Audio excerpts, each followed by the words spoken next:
అక్షయ్ బాగా అనారోగ్యంతో, జ్వరంతో బాధపడుతూ ఉంటాడు. అక్షయ్ దగ్గరికి వచ్చి, "ఇక మీరు మా ఇంటికి రండి" అని చెప్పి అవని అడుగుతూ ఉంటుంది. "నేను రాను అంటే నేను చేసే పరిస్థితిలో లేనురా. నేను చెయ్యలేను" అని చెప్పి వాళ్ళ నానమ్మ చెప్తూ ఉంటుంది. అయినా పర్వాలేదని చెప్పి అక్షయ్ మొండికేస్తూ ఉంటాడు. చెప్పేది వినరా? అక్కడికి వచ్చి ఉండమని చెప్పనేసరికి సరే ఉంటాను.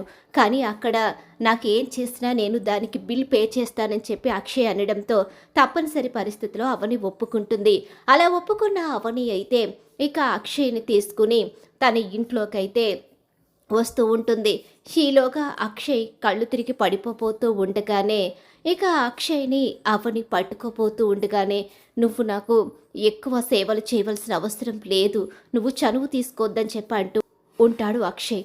ఒంట్లో బాలేనప్పుడు కళ్ళు తిరుగుతాయి. అలాంటప్పుడు పంతాలు ఉండకూడదని రాజేంద్ర చెప్తూ ఉంటాడు. ఇక అక్షయ్‌ని తీసుకుని అవని అయితే తన ఇంట్లోకి వస్తుంది. దాంతో ఇక ఇంట్లోకి హారతిచ్చి మరీ స్వాగతిస్తారు. చాలా హ్యాపీగా అందరూ కూడా. ఇక ప్రణతి అయితే తన అన్నయ్య ఇంట్లోకి వస్తున్నాడని తెలిసి చాలా హ్యాపీగా ఫీల్ అవుతూ ఉంటుంది. అవని లోపలికి తీసుకొస్తుంది. భుజం మీద చేతులు వేసుకుని మరి అనారోగ్యంతో ఇబ్బంది పడుతున్నాడు కాబట్టి ఏం చేయలేక లోపలికైతే వస్తాడు.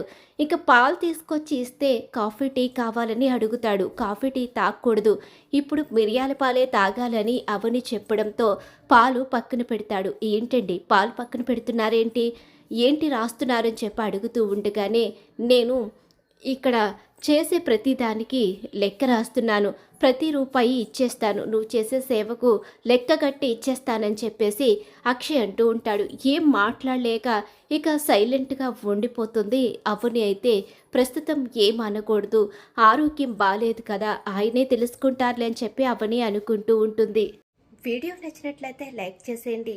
ఇంటింటి రామాయణం సీరియల్ అప్కమింగ్ ఎపిసోడ్స్ టీవీలో కన్నా ముందుగా చూడాలనుకుంటే మా ఛానల్ ఇప్పుడే సబ్స్క్రైబ్ చేసుకుని పక్కనే ఉన్న గంట సింబల్లో ఆల్ మీద అయితే క్లిక్ చేసేయండి.